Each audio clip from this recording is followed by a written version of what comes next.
On entend souvent pour l'écriture de scénario qu'il faut un scénario béton, qu'il faut construire un scénario très solide. C'est la question de savoir si on crée avec une structure, si on doit s'appuyer sur une structure, ou si au contraire tout doit naître naturellement, de façon un petit peu plus sauvage.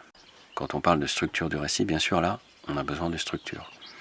En revanche, quand on parle du personnage, la question là va se poser de manière vraiment complètement différente. On va aimer qu'il soit surprenant et on va aimer qu'il soit vivant en fait. Et pour que le personnage soit vivant, c'est pas en étant enfermé dans une structure qu'il va le devenir.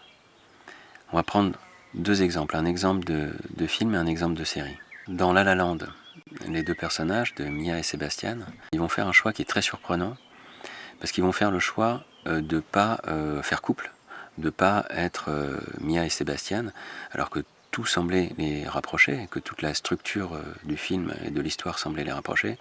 Et ben ils vont faire un choix inverse, ils vont faire le choix de leur carrière professionnelle.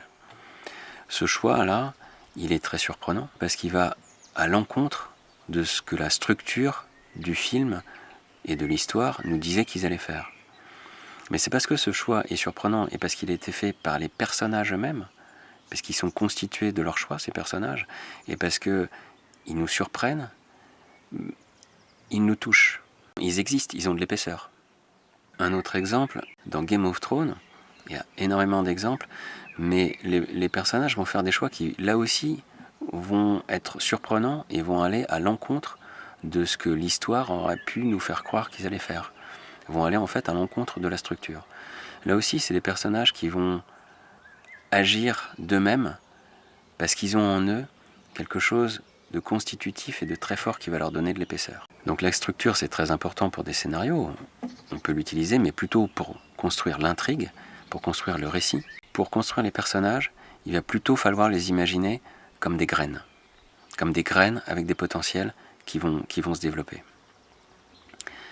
Alors que très souvent, on va donner comme conseil d'écrire des fiches personnages pour créer son personnage. Alors que la vraie bonne manière de créer ton personnage, c'est justement de ne pas remplir de fiches personnages. Alors je t'explique tout ça dans une vidéo vraiment sur la fiche personnage, qui est un petit peu plus longue, et je te la mets en lien en bas dans l'image.